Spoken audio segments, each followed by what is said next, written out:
விஷயத்தை கேட்டு நீங்கள் கொஞ்சம் பதறலாம். ஆனால் உண்மையை நான் மறைச்சேன் அப்படின்னா அது நான் உங்களுக்கு செய்கிற ஒரு துரோகமாக இருக்கும். இன்றைக்கு ரீடிங் ஒரு சாதாரண ரீடிங் கிடையாது. உங்கள் பார்ட்னர் உயிருக்கும் உங்கள் ஆத்மாவுக்கும் வந்திருக்கக்கூடிய ஒரு எமர்ஜென்சி அலர்ட் தான் இன்றைக்கான ரீடிங். ஓகே, ஸோ உங்களுக்கும் அவர்களுக்கும் இந்த பந்தம் ஒரு நூலிலையில் தொங்கிட்டு இருக்கு அப்படின்ற மாதிரி இன்றைக்கு நான் தியானம் பண்ணிவிட்டு இந்த ரீடிங் எடுக்கிறதுக்கு முன்னாடி எனக்கு ஃபீல் ஆச்சு. ஸோ அதை நம்ம ரீடிங்கில் விரிவாக பார்த்து தெரிஞ்சுக்கொள்ள போகிறோம். ஓகே, ஒரு டார்க் எனர்ஜியாக ஃபீல் பண்ணுறேன். ஸோ அப்போ அந்த டார்க் எனர்ஜி என்ன அப்படின்னா உங்களுக்குமே அதை பார்த்துட்ருக்கவங்களுக்கு ஒரு நிலையான ஒரு மன நிம்மதி அப்படின்ற ஒரு விஷயமே கிடைக்காது. எவ்வளோதான் தேடினா அப்படின்னாலும் எனக்கு இந்த இடத்துல ஒரு நிம்மதியே கிடைக்கிறதில்ல அப்படின்ற மாதிரி ஒரு உணர்வு வந்து உங்களோட சைடு வந்து இருக்குது. அதே மாதிரி இன்னொரு விஷயம் என்ன அப்படின்னா ஒரு சில நபர்கள், இதை நீங்கள் பார்த்துட்ருக்க நபர்கள் ஒரு டார்க் விஷயத்தை நீங்கள் வந்து ஃபீல் பண்ணலாம். அதாவது டார்க்கான இருக்கக்கூடிய உங்களுடைய வாழ்க்கையே ஒரு இருட்டில் இருக்குது அப்படின்ற மாதிரியும், இல்லை உங்களுக்கு ஏற்படக்கூடிய கனவுகளும் சரி, உங்களை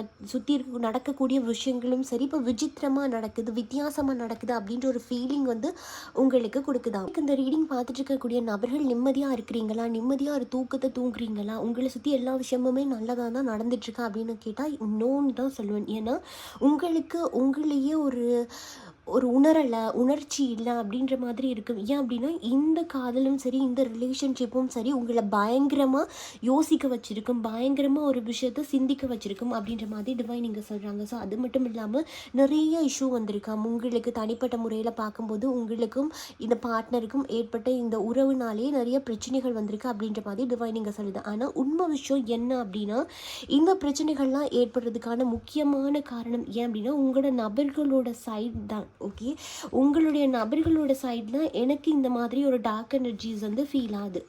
அது ஏன் அப்படின்னா இந்த காதலுக்கு எதிர்ப்பு தெரிவிக்கிறவங்க பல பேர் இருக்கிறதுனால இந்த நபர்கள் எதிர்பார்த்தே தனக்கான ஒரு விஷயம் நடக்கலாம் அப்படின்ன உடனே இந்த நபர்கள் வந்து தன்னை ஒரு நடமாடுற ஒரு பிணம் மாதிரி இந்த நபர்கள் ஃபீல் பண்ணுறாங்க.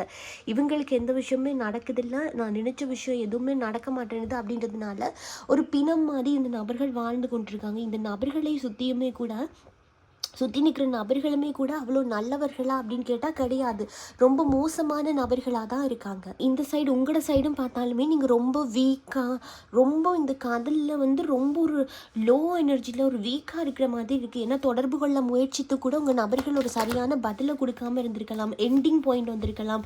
நீங்கள் எவ்வளோ தான் ட்ரை பண்ணி அந்த எனக்கு என் நபரோட சேரணும் அப்படின்னு அந்த ஆசையில் நீங்கள் ட்ரை பண்ணியிருந்தீங்கன்னா கூட அது ஒரு எண்டிங் பாயிண்டாகவே இருந்திருக்குமா. அந்த எத்தனை பிளான் போட்டாலும் அந்த பிளான் எல்லாமே ஒர்க் அவுட் ஆகாமல் போயிருக்கு அப்படின்னா அதுக்கான முக்கிய காரணம் இந்த நபர்கள் சைடில் இருக்கக்கூடிய அந்த எண்டிங் விஷயம் தான். அந்த நபர்கள் சைடில் இருக்கக்கூடிய அந்த டார்க் எனர்ஜிஸ் தான் உங்களையுமே பாதிச்சிருக்கிறதுக்கான வாய்ப்பு இருக்குது. இங்கே ஒரு சில நபர்களோட ரிலேஷன்ஷிப் பொறுத்த வரைக்கும் மறைக்கப்பட்ட விஷயங்கள் நிறைய இருக்கலாம். உங்கள் நபர்கள் உங்களை விட்டுட்டு போனதுக்கான ரியலான காரணம் என்ன அப்படின்றது தெரியாமல் கூட இங்கே இருந்திருக்கு. ஏன்னா நீங்கள் ஒரு விஷயம் அந்த நபர்கள் கூட ஜாலியாக இருக்கணும்னு நினச்சிருப்பீங்க. ஆனால் இங்கே நடந்த விஷயம் என்ன அப்படின்னா இந்த நபர்கள் ஏன் என்னை விட்டுட்டு போனாங்கன்னே தெரில, ஏன் முதல்ல இந்த நபர்கள் என்னுடைய வாழ்க்கையில் வந்தாங்கன்னே தெரில அப்படின்ற மாதிரியான ஒரு கேள்விக்குறிகள் தான் இருக்கும். இன்னும் வரைக்கும் இந்த நபர்கள் ஏன் என்னோட லைஃப்பில் வந்தாங்கன்ற விஷயம் வந்து எனக்கு தெரியாது அப்படின்ற மாதிரி. உங்கள் நபர்களுக்கும் இருக்கக்கூடிய இந்த புனிதமான காதலை அவர்களோட சைடில் இருக்கக்கூடிய அந்த மர்மமான விஷயங்கள் வந்து ரெண்டு பேர்த்தையுமே பாதிச்சிருக்கு. ரெண்டு பேருமே தான் என்ன பண்ணுறோம் அப்படின்ற ஒரு தெளிவில்லாமல் இருப்பீங்க அப்படின்றது தான் உங்களையும் உங்கள் நபர்களையும் பிரித்து வச்சுருக்கிறதுக்கான முக்கியமான ஒரு காரணமாக இருக்குது. உங்கள் நபர்கள் கூட இந்த இடத்துல ஒரு சில கோபமாக இருக்கலாம், நீங்கள் தப்பே பண்ணியிருக்க மாட்டீங்க, பட் இருந்தாலும் அவர்கள் கோபத்தை கக்கியிருக்கலாம். உங்களோட சைடில் எந்த ஒரு இஷ்யூமே இருந்திருக்காது, எந்த ஒரு பிரச்சனையுமே இருந்திருக்காது. இந்த இடத்துல உங்கள் நபர்கள் ஏன் உங்களை விட்டுட்டு போனாங்க அப்படின்றது எனக்கு தெரிய மாட்டேங்குது அப்படின்னு இங்கே கேள்விகளை மட்டுமே வச்சு காத்துட்ருக்க நபர்கள் தான் இருக்குது. எதுக்குமே ஃபுல்ஃபில்லே இருக்காது, ஒரு கொஷின்ஸ் மட்டும் இருக்குது. ஏன் இது இப்படி நடந்துச்சு, ஏன் இவங்க இவ்வளோ தூரம் பண்ணுறாங்க, நான் இவ்வளோ தூரம் போய் பேசியுமே கூட ஏன் அந்த நபர்கள் எந்த பதிலுமே பேச மாட்டேன்றாங்க அப்படிங்கிற விஷயங்கள் தான் இருக்குமே ஒழிய இங்கே உங்களுடைய காதலுக்கும் உங்களுடைய அன்புக்கும் ஒரு தீர்வு கிடச்சிருக்குமா அப்படின்னா இல்லை, அது எல்லாமே ஒரு முடிவில்லாத ஒரு விஷயம் மாதிரி அப்படியே நின்றுட்டு இருக்கான். ஓகே, ஸோ அது மட்டும் இல்லாமல் இது எல்லாம் ஏன் நடக்குது அப்படின்னு பார்த்தா இவர்கள் சைடில் இருக்கக்கூடிய அந்த மாயை தான். எடுத்த உடனே அந்த மாயை அப்படின்ற ஒரு விஷயத்தில் உங்களுடைய காதல் சிக்கிட்டு இருக்கிறதுக்கான வாய்ப்பு இருக்குது. ஸோ அந்த மாயை அப்படின்னு சொல்கிறது நம்ம ஒரு டார்க் எனர்ஜியை சொல்லுவோம். எவ்வளோதான் முன்னெடுத்துட்டு போக நம்ம ட்ரை பண்ணால் கூட இந்த இடத்துல ஏற்படக்கூடிய தடங்கள், இந்த நபர்கள் ஓடிட்டே இருப்பாங்க. ஏன்னா அந்த நபர்கள் சைடில் இருக்கவங்க எல்லாமே ஒரு விசத்தன்மை கொண்ட நபர்களாக தான் உங்களுக்கு இந்த சைடில் பார்க்கும்போது தெரியுது. ஓகே, ஸோ அப்படி பார்க்க இது இந்த நபர்களோட சைடில் இருக்கக்கூடிய தப்புமே கிடையாது. இங்கே பார்க்க இந்த நபர்கள் தப்பான நபர்கள், இந்த நபர்கள் சீட் பண்ணக்கூடிய நபர்கள் அப்படின்னு நீங்கள் நினைக்கிறீங்க. ஆனால் உண்மையான பிரச்சனை எங்கே இருக்குது அப்படின்னா அவர்களுடைய ஃபேமிலி சார்ந்திருக்கவர்கள்கிட்டையும் அந்த இடத்துல இருக்கக்கூடிய ஒரு ஆண் எனர்ஜி காட்டுது. அவங்களோட ஃபேமிலியில் இருக்கவர்கள் கிட்டையும் தான் முக்கியமான விஷயங்கள் இருக்குது. இங்கே உங்கள் நபர்களை பயன்படுத்தி வச்சு கூட இவர்களோட அந்த சைட் அந்த உங்களுடைய பார்ட்னர் சைடில் இருக்கக்கூடிய நபர்கள் ஒரு சில கேம் ப்ளே பண்ணுறாங்க. அந்த கேமெல்லாம் எதை நோக்கி இருக்குது அப்படின்னா ஒரு டார்க் எனர்ஜியை வச்சு கூட இந்த நபர்கள் வந்து ப்ளே பண்ணிகிட்டு இருக்கலாம். ஓகே, ஸோ அப்போது அவர்களுக்குமே ஒரு தெளிவான ஒரு பதில் கிடச்சிருக்காது, உங்களுக்குமே கிடச்சிருக்காது முன்னெடுத்துட்டு போகணுன்னா. ஏன்னா அடிக்கடி திருப்பு முனையை ஏற்படுத்துறது இந்த காதலில் இந்த திருப்பு முனையை ஏற்படுத்துறது இவர்களுடைய ஃபேமிலி சார்ந்து இருக்கக்கூடிய நபர்களாக இருக்கிறதுக்கான வாய்ப்புமே ரொம்ப ரொம்ப ரொம்ப ரொம்ப அதிகமாக இருக்குது. இந்த இடத்துல நீங்களும் உங்கள் நபர்களும் சேர்கிறதுக்கு எல்லா விதமான சாத்தியக்கூறுகளுமே இருந்தாலுமே கூட திடீர்னு இந்த நபர்களே இறங்கி வந்துடலாம் அப்படின்னு வரும்போது இந்த ஃபேமிலி சைடில் செய்கிற ஒரு சூழ்ச்சி, அவர்களுடைய சைடில் நிற்கக்கூடிய நபர்கள் செய்கிற ஒரு சூழ்ச்சினால இந்த நபர்கள் பின்னோக்கி போகிறாங்க. நீங்கள் நினைக்கிற மாதிரி இந்த நபர்கள் உங்கள் காதலுக்காக ஸ்டெப் எடுக்காமலாம் கிடையாது. இந்த நபர்கள் முடிஞ்ச மட்டுமே ஸ்டெப் எடுக்கிறாங்க, அங்கால மீண்டு வரணும்னு நினைக்கிறாங்க, அவர்களுடைய மௌனத்தெல்லாம் உடைச்சிட்டு வர்றாங்க. இருந்தாலுமே பின்னோக்கி வந்து இந்த ரிலேஷன்ஷிப்பில் தேவையில்லாமல் தலையிட்டு அவங்களுடைய சைடில் வந்து இந்த நபர்களை மர்மமான முறையில் திருப்பி கொள்றதுக்கு இவர்களுடைய சார்ந்திருக்கக்கூடிய அந்த நச்சுத்தனமான நபர்கள் தான் முக்கிய காரணமாக இருக்குது. ஓகே, ஸோ அது மட்டும் இல்லாமல் இந்த நபர்கள் என்ன செஞ்சிட்ருக்காங்க இப்போ அப்படின்னா கரண்ட்லி உங்கள் நபர்களை வந்து அவர்களோட பக்கம் இழுத்து கொள்ளணும் அப்படின்றதுனால உங்கள் நபர்களுக்கே தெரியாமல் அந்த நபர்களை வசியப்படுத்துகிறாங்க. அது அப்படின்றதுனால உங்கள் நபர்கள் வந்து இப்போ அவங்களாவே கிடையாது, ஒரு நடமாடுற பிணம் மாதிரி தான் இந்த நபர்கள் வந்து சுற்றிட்டுருக்காங்க. உங்கள் மேலே இருக்கிற அந்த ஆத்திரம், கோபம், பயம் எல்லாத்தையுமே பயன்படுத்துகிறாங்க. யார்? இவர்களை சுற்றி நிற்கக்கூடிய நபர்கள் வந்து பயன்படுத்தி உங்களை வந்து அந்த நபர்கள் வந்து வெறுக்க வைக்கிறாங்க. ஓகே, ஸோ அது மட்டும் இல்லாமல் இந்த ஃபேமிலியோட இன்வால்மெண்ட் என்னவா இருக்குன்னா என்ன பண்ணியாவது இங்கே இருக்கக்கூடிய உங்களுடைய நபர்களை அவர்களுக்கு சாதகமாக மாற்றிக்கொள்ளணும். என்ன விஷயம் பண்ணியாவது இவங்க சொல்கிற விஷயத்துக்கு உங்கள் நபர்களை வந்து சரின்னு இங்கே செய்ய வைக்கணும். அது சீட்டிங் விஷயமாக இருக்கட்டும், இல்லை இங்கே ஒரு பிளாக் மேஜிக் பயன்படுத்தியாக இருக்கட்டும், என்ன பண்ணியாவது இந்த நபர்களை அவர்களுடைய கட்டுப்பாடுக்குள்ளே எடுக்கிறதுக்கு தான் இந்த ஃபேமிலியாக இருக்கக்கூடிய நபர்கள் வந்து இப்போது ஒரு சில குள்ளத்தனமான ஒரு கள்ளத்தனமான ஒரு வேலையை வந்து செஞ்சிட்ருக்கிறதுக்கான வாய்ப்பு இருக்குது. ஓகே, ஸோ அப்படிங்கிறனால தான் இந்த நபர்கள் ஏதோ ஒரு விஷயத்தில் மாட்டிகிட்ருக்கேன் அப்படின்ற மாதிரி உணர்றாங்க. நீங்களுமே இந்த மாதிரியான விஷயங்களை ஃபீல் பண்ணியிருக்கக்கூடும். அது என்ன அப்படின்னா திடீர்னு இருந்திருந்த வாக்கில் உங்களோட தலைகளில் வந்து யோசனை அதிகமாகி தலை பாரமாறுது. திடீர்னு நீங்கள் பயங்கரமாக யோசிக்கிறது நல்லா தான் இருப்பீங்க, பட் யோசனை வந்து எங்கோ எடுத்துகிட்டு போயிடும். இங்கே நீங்கள் சுயமாக இருக்கிறதுக்கும் நீங்கள் பண்ணுற விஷயத்துக்கும் சம்மந்தமே இல்லாமல் உங்களுடைய யோசனைகள் வந்து எங்கேயோ ஒரு இடத்துக்கு உங்களை எடுத்துகிட்டு போயிட்டு பயங்கரமாக யோசிக்க வைக்கும். அது மட்டும் இல்லாமல் ஒரு சில பயம், ஒரு மரண பீதி அப்படின்னு கூட சொல்லலாம். இது எத்தனை பேருக்கு இந்த மாதிரி விஷயங்கள் வந்து எஸ் வீலாது அப்படின்னு சொல்லுங்கள். அப்படி என்ன கமெண்ட்டில் தெரிஞ்சுக்கொள்கிறேன் எந்தெந்த நபர்கள் அப்படின்னு. ஓகே, ஸோ அப்போ உங்களுக்கு என்ன பண்ணுதுன்னா யோசனை அதிகமாகும் போது தானாகவே ஒரு பயம் வருது. அந்த பயமே உங்களை தூங்க விடாமல் பண்ணுது. ஏதோ ஒரு பெரிய கல்லை தூக்கி உங்களுடைய தலைகளில் வச்ச மாதிரி ஒரு உணர்வு வந்து உணர்ந்து கொண்டே இருக்கீங்க. அந்த ஒரு நிம்மதி இல்லை அப்படின்ற ஒரு போராட்டத்துக்குள்ளேயே நீங்கள் அங்கே சிக்கி தவிச்சிட்ருக்க மாதிரி இருக்குது. அதுக்கு காரணம் அங்கால உங்கள் நபர்கள் இந்த மாதிரி விஷயங்கள்லாம் அனுபவிச்சு கொண்டிருக்காங்க. ஏன்னா உங்களுக்கும் உங்கள் நபர்களுக்கும் இருக்கக்கூடிய கனெக்ஷன் ஒரு டிவைன் பந்தம், டிவைனால் கோர்க்கப்பட்ட ஒரு விஷயம். டிவைனே ரெண்டு சோலுமே ஒன்றா இருக்கணும்னு வச்ச ஒரு விஷயத்தினால ஒருத்தருக்கு ஒரு விஷயம் ஏற்படும் போது அது இன்னொரு நபர்களும் ஃபீல் பண்ணுறீங்க. அந்த டிவைன் கனெக்ஷன் வந்து உங்கள் நபர்களுக்கு இருக்கக்கூடிய ஆபத்தை முன்கூட்டியே உங்களுக்கு தெரிவிக்குது. அப்படின்றதுனால தான் உடல் சார்ந்து கூட உங்களுக்கு ஒரு சில நோவு ஏற்பட்டிருக்கலாம், ஒரு சில விஷயங்கள் வந்துட்டுருக்கலாம். அப்போது இந்த நபர்களை சுற்றி இருக்கக்கூடிய நபர்கள் கூட உங்களுடைய நபர்களை ஒரு பிளானிங் பண்ணி தான் ஏதோ ஒரு விஷயத்துக்காக பயன்படுத்தி கொள்கிறாங்க, சிறை பிடிச்சி வச்சுருக்காங்க அப்படின்ற மாதிரி இருக்குது.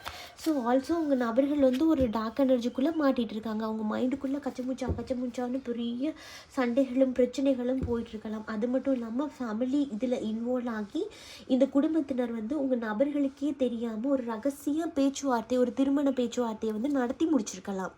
உங்கள் நபர்களுக்கே தெரியாது. ஏன்னா ஏன்னா ஆல்ரெடி உங்கள் நபர்களோடையுமே கூட இந்த ஃபேமிலியில் இருக்கக்கூடிய நபர்களும் சுற்றி இருக்கக்கூடிய நபர்களும் தேர்ட் பார்ட்டியுமே ஒவ்வொருத்தரோட விஷயமும் ஒவ்வொரு மாதிரி இருக்குது. நான் இங்கே பொதுவான விஷயம் தான் சொல்கிறேன். ஓகே, யாருக்குமே தனிப்பட்ட ஒரு ரீடிங் சொல்லலை. உங்களோட எனர்ஜி எல்லாமே நான் அப்சர்வ் பண்ணி அதுக்கேற்ற மாதிரி ஒரு விஷயத்த தான் கொடுத்துட்ருக்கேன். இதில் நீங்கள் நிறைய பேர் வந்து பார்த்துட்ருப்பீங்க. அப்போது இதில் உங்களுக்கு தேர்ட் பார்ட்டி இஷ்யூ இருக்கா, ஃபேமிலி இஷ்யூ இருக்கா அப்படின்றத நீங்கள் தான் தனிப்பட்ட மாதிரி எடுத்துக்கொள்ளணும். ஏன்னா எனக்கு இங்கே பொதுவான ஒரு ரீடிங் தான் வாசிக்கிறேன்.